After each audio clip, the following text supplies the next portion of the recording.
Hi எல்லாருக்கும் வணக்கம். எப்படி இருக்கீங்க? இன்னைக்கு நாம பக்லாவா வைக்கிறது எப்படின்னு பார்க்க போறோம். இது ரொம்ப ஃபேமஸான டிசர்ட் இது. ரொம்ப நல்லா இருக்கும். நாம அதுவும் வெல்லத்தை யூஸ் பண்ணி எப்படி பண்ண போறதுன்னு பார்க்க போறோம். யூசுவலா இது சீனி வச்சு தான் பண்ணுவாங்க. இங்கே நான் 400 கிராமுக்கு வெல்லம் எடுத்து வச்சிருக்கேன். முதல்ல நம்ம பாகு காய்ச்சறதுக்கு என்னென்ன பொருட்கள்னு பார்த்துக்கலாம். 400 கிராம் வெல்லம், ஒரு சின்ன துண்டு பட்டை, 2 கிராம்பு, 2 ஏலக்காய், அப்புறம் எலுமிச்சம்பழம் எடுத்திருக்கேன். பாதியாக கட் பண்ணி எடுத்து வச்சிருக்கேன். அதுக்கப்புறம் நான் தேவையான அளவு தண்ணி சேர்க்க போகிறேன். இது நம்ம முதல்ல வெல்லத்தை கரைச்சி எடுத்துக்கணும். இதில் பாகுப்பதம் அப்படி எதுவும் கிடையாது. தண்ணி ஊற்றி வெல்லத்தை நல்லா கரைச்சி எடுத்துக்கணும். ஏன்னா வெள்ளத்தில் நம்ம அதுக்கப்புறம் வடிகட்ட வேற செய்யணும். ஏன்னா வெள்ளத்தில் தூசிலாம் இருக்கும். அதனால முதல்ல நீங்கள் காய்ச்சி அந்த வெள்ளம் கரையிற வர காய்ச்சி எடுத்துக்கோங்க. எலுமிச்சம் எதுக்கு சேர்க்குறோன்னா அது திருப்பி கிறிஸ்டலைஸ் ஆகாமல் இருக்கிறக்காண்டி. இப்போ அது நல்லா ஆறுனதுக்கப்புறம் இந்த மாதிரி வடிகட்டி எடுத்து வச்சுக்கிறோங்க.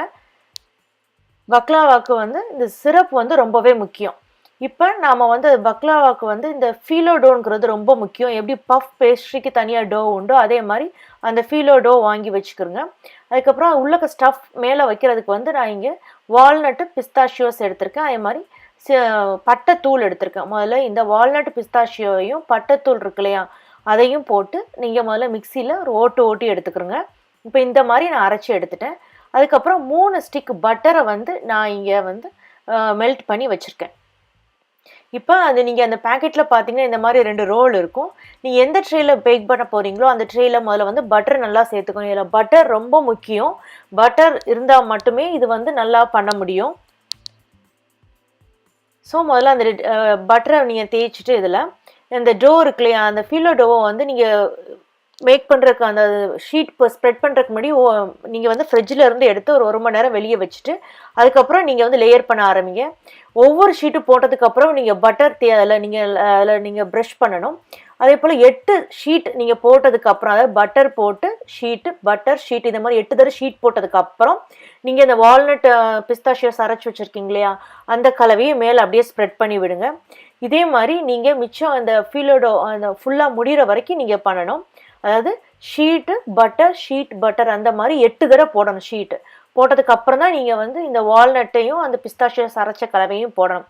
இந்த மாதிரி நீங்கள் லேயர் பண்ணி முடிச்சதுக்கு அப்புறம் மேலே இந்த மாதிரி பட்டரை போட்டுட்டு நம்ம என்ன பண்ண போகிறோம்னா, அந்த ஓரத்தில் வந்திருக்க அந்த ஃபீலோ ஷீட்ஸ் எல்லாத்தையும் நம்ம உள்ளக்க இந்த மாதிரி டக் பண்ணி வச்சிட போகிறோம். வச்சுட்டு இந்த மாதிரி பட்டர் கடைசியாக ஒரு கோட் கொடுத்துருங்க. கொடுத்துட்டு நீங்கள் ஃப்ரிட்ஜில் ஒரு 20 மினிட்ஸ் வச்சிடுங்க. அப்போ தான் அந்த பட்டர் நல்லா செட் ஆகும். அப்போ உங்களுக்கு கட் பண்ணும்பொழுது அந்த மேலே இருக்க ஷீட் தனியாக எடுத்துகிட்டு வந்துடாது. ஸோ இந்த மாதிரி நீங்கள் கட் பண்ண ஆரம்பிக்கும் போதே உங்கள் ஓவனை 325 டிகிரி ஃபாரன்ஹீட்டுக்கு ப்ரீஹீட் பண்ண ஆரம்பிச்சிருங்க. நம்ம ஃப்ரிட்ஜுக்குள்ளே 20 மினிட்ஸ் வச்சு எடுக்கிறது அந்த பட்டர் செட் ஆகிறதுக்கு தான். ஸோ அந்த ஃபீலோ டோ எவ்வளோக்குள்ள நல்லா லேயராக போடுறோமோ அவ்வளோக்குள்ள நமக்கு திக்காகவும் இருக்கும். நம்ம அந்த சிரப் ஊற்றும் போது நல்லா அப்சர்வ் பண்ணிக்கும். ஸோ 2 லேயர் 3 லேயர் போட்டுட்டோம்னா அது நமக்கு அந்த பக்லாவா நல்லா வராது. அதுக்காகத்தான். இப்போ நமக்கு ஆற வச்ச சிரப் ரெடி ஆயிடுச்சு. இப்போ தான் இந்த ஓவன்ல எடுத்த இது ஹாட்டாக இருக்கும். நீங்கள் சவுண்டை கேளுங்க.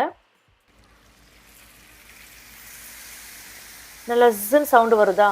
அதாவது ஓவன்லேருந்து எடுத்து இந்த ஹாட்டாக இருக்கும் போதே இந்த கூலாக இருக்க சிரப்பை ஊற்றிடணும். ஊற்றிட்டு அப்படியே கொஞ்சம் இதை ஒரு 6லேருந்து 8 மணி நேரம் வரை நீங்கள் அப்படியே இதை ஊற விட்டுறணும். அப்போ தான் பக்லாவா அந்த ஜாங்கரி சிரப் வெள்ளை சிரப்பில் நல்லா ஊறி நமக்கு நல்லா டேஸ்டியாக இருக்கும். ஸோ நீங்கள் மறுநாள் ஃபங்க்ஷனாக முந்தின நாள் இதை பண்ணி வச்சிட்டிங்கன்னா நல்லா ஊறி டேஸ்ட்டாக இருக்கும். ஸோ உங்களுக்கு ஈஸியாக பக்லாவா பண்ணுறது எப்படி தெரிஞ்சிருக்கும்னு நினைக்கிறேன். இதை ட்ரை பண்ணி பார்த்துட்டு உங்கள் கமெண்ட்ஸ் சமையல் விருந்தில் போஸ்ட் பண்ணுங்கள். நம்ம இன்னொரு வீடியோவில் சந்திக்கலாம். நன்றி, வணக்கம்.